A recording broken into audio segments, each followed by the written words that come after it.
Hello, praise the Lord. प्रभु यीशु मसीह के मधुर नाम में आप सभी को प्रेमी सलाम। परमेश्वर का धन्यवाद करते हैं कि उसने आप जीवित और जीतों की पृथ्वी पर रखा और उसके नाम का धन्यवाद करते हुए आपके सम्मुख आते चले जा रहे हैं। उस परमेश्वर ने आपको अच्छाई करने के लिए इस धरती के ऊपर रखा है और जो बुराई है, जो गंदगी है, उसे बाहर निकालना है। मसीह समाज के अंदर से, मसीह लोगों के अंदर से सारी जो गंदगी फैलाई हुई है उन सभी को बाहर करना है, यानी कि शिक्षा को बाहर करना है। जिन्होंने झूठा शिक्षण फैलाया है, जिन्होंने झूठा परंपरा रीति रिवाज को बाइबल के अनुसार जोड़ दिया है, इनसे सावधान होने के लिए आपसे बातचीत करता हूं। साथ ही साथ अगर इन सभी को आप सुधार सके तो बड़ी अच्छी बात होगी।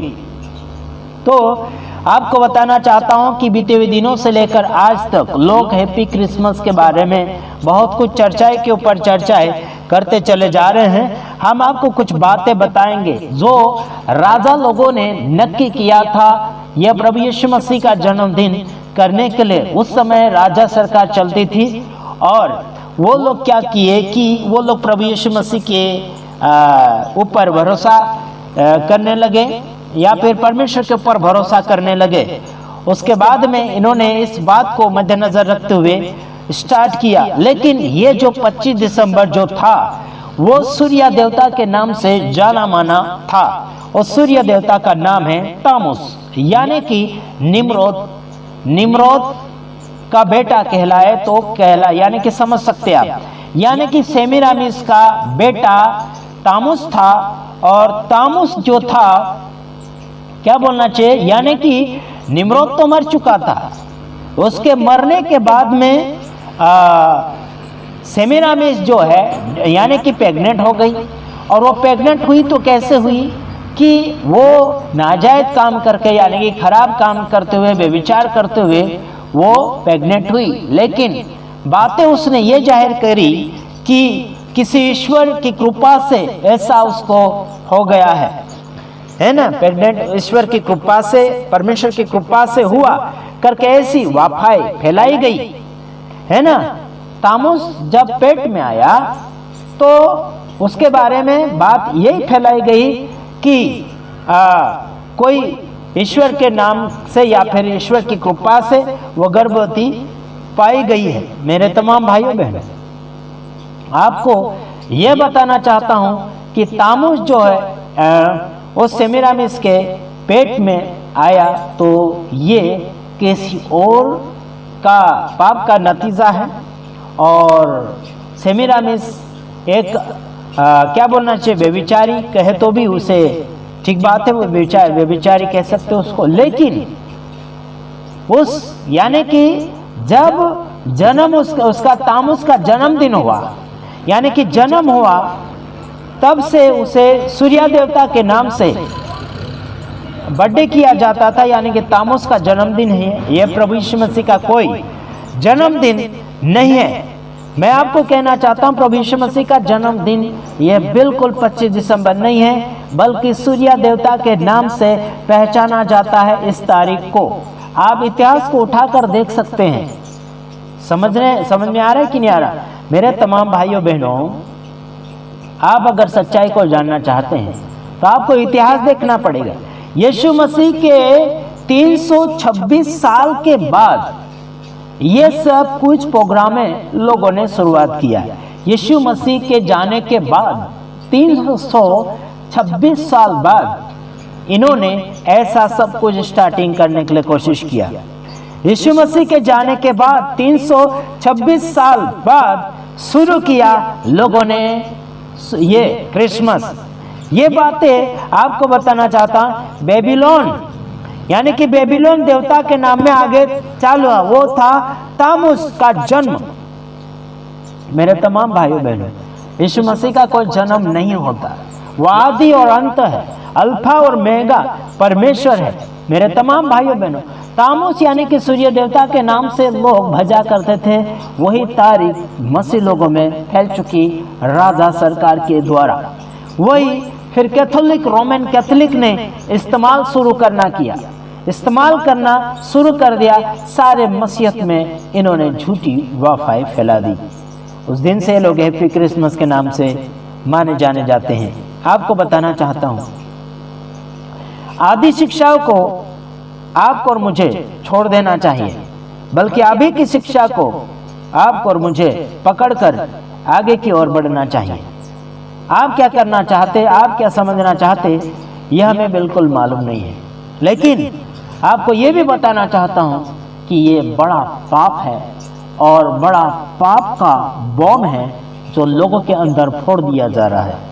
लोग आत्मिकता में मरते चले जा रहे हैं, लोग आत्मिकता से बिछड़ते चले जा रहे हैं, लोग आत्मिकता से बाहर चले जा रहे हैं। बढ़ावा किसको दिया जा रहा है? क्रिसमस को। यीशु मसीह क्रिसमस की तारीख में है भी नहीं, और यीशु मसीह क्रिसमस से कोई संबंधित बातें और वचन भी नहीं बताते हैं। तो सांता क्लॉज, ये लाल टोपी वाला, ये भी नहीं आता है बाइबल के अनुसार, और क्रिसमस ट्री ये भी नहीं आता है बाइबल के अनुसार। आइए हम देखते हैं कुछ बातों को, आगे की ओर देखते हैं। आदि और अंत वही परमेश्वर। यशाया 9:6 के अंदर भी आप देखते हैं तो यह भविष्यवाणियां की गई थी, है ना, कि जन्म होगा उस यीशु मसीह का, है ना, मतलब जन्म होगा, वो सबका पिता होगा, वो आदि और अंत है मेरे तमाम भाइयों बहनों। आइए आपको पढ़कर सुनाना चाहूंगा गलातियों उसका 4:9 वचन हम आपके सामने रखने जा रहे हैं। तो आइए पढ़ते हैं थोड़ा कुछ। 4:9, गलातियों 4:9। पर अब जो तुमने परमेश्वर को पहचान लिया, वरन परमेश्वर ने तुमको पहचाना, तो उस आदि यानी कि उन निर्बल और निकम्मी आदि शिक्षा की बातों की ओर क्यों फिरते हो, जिनके तुम दोबारा दास होना चाहते हो? क्या कहा गया? अगर आप परमेश्वर को पहचान चुके हैं और परमेश्वर आपको पहचान चुका है, तो आपको निकम्मी और निर्बल, है ना, उस कमजोर शिक्षा को छोड़ देना है और उसके पीछे क्यों जाना है? मेरे तमाम भाइयों, आपको देख लेना चाहिए। नहीं जाना है तो नहीं जाना है। अगला वचन 4:10 वचन। तुम दिनों और महीनों और नियत समयों और वर्षों को मानते हो। क्या लिखा? दिन को मानते हो और समय को मानते हो और वर्षों को मानते हो। क्या कर क्या रहे नाटक? महीनों को मान रहे हैं, दिनों को मान रहे हैं, वर्षों को मान रहे हैं। ये शिक्षा बाइबल के अनुसार बिल्कुल नहीं है। क्या कर रहे हैं यार आप? अगला वचन 11 में, मैं तुम्हारे विषय में डरता हूं, कहीं ऐसा ना हो कि जो परिश्रम मैंने तुम्हारे लिए किया है व्यर्थ ठहरे। पौलुस कहता है, देखो मैं डरता हूं, बोल रहा है कि मैंने जो मेहनत किया है तुम्हारे लिए, क्या ये यानी कि व्यर्थ ना ठहर जाए? जितनी मेहनत किया उतना पानी में गया यार। भूतकाल के जितने सेवक लोगों ने सेवा की है, इन सेवाओं को लोगों ने मद्देनजर रखते हुए काम को शुरू नहीं किया, बल्कि झूठ के ऊपर झूठ मिलाने के लिए कोशिश जारी रखी है। इसमें कोई लोगों ने खामियां नहीं रखी, कुछ कंजूसी नहीं की, झूठ फैलाने में कोई कंजूसी नहीं की, अच्छाई बताने में कोई मेहनत नहीं की। बस झूठ के ऊपर झूठ, शैतान के ऊपर शैतान, पाप के ऊपर पाप, गंदगी के ऊपर गंदगी, मिलावट के ऊपर मिलावट होता चला जा रहा है। अब क्या करें? आपको सिखाए तो सिखाए क्या? बड़ा दिन कहते हैं। बड़ा दिन तो वही होता है आपके जीवन में जिस दिन से प्रभु यीशु मसीह ने आपके जीवन में उद्धार दिया, नया जीवन दिया, आपको नया जन्म दिया। आप पैदा होते हैं, प्रभु यीशु मसीह नहीं। प्रभु यीशु मसीह का जन्म नहीं होता, आपका जन्म होता है। मेरे तमाम भाइयों में आप कहते हैं कि प्रभु यीशु मसीह का जन्म हमारे हृदय में होना चाहिए, ऐसा कहते हैं। प्रभु यीशु मसीह जन्म नहीं लेता, क्योंकि वो आदि और अंत है, आदि और अंत है। मेरे तमाम भाइयों बहनों, जैसे वचन भी कहा था, आदि में वचन था और वचन ही परमेश्वर था। वो आदि और अंत है। इब्रानियों में भी आप 8 का 32 में भी देख सकते, सत्य आप जान जाओगे तो आजादी पाओगे, छुटकारा पाओगे, सच्चाई तुम्हारे अंदर आएगी, है ना। इब्रानियों 13 का 8 में भी हम देखते क्या देखते हैं मेरे तमाम भाइयों में, वो आज भी कल भी युगानुयुग जैसा है, वो बदलने वाला परमेश्वर नहीं है। वो हताश आपको बिल्कुल नहीं करना चाहता है, आपको सच्चाई में ले जाना चाहता है। आप बढ़िए और आगे बढ़िए। प्रभु आप सबको आशीष करें।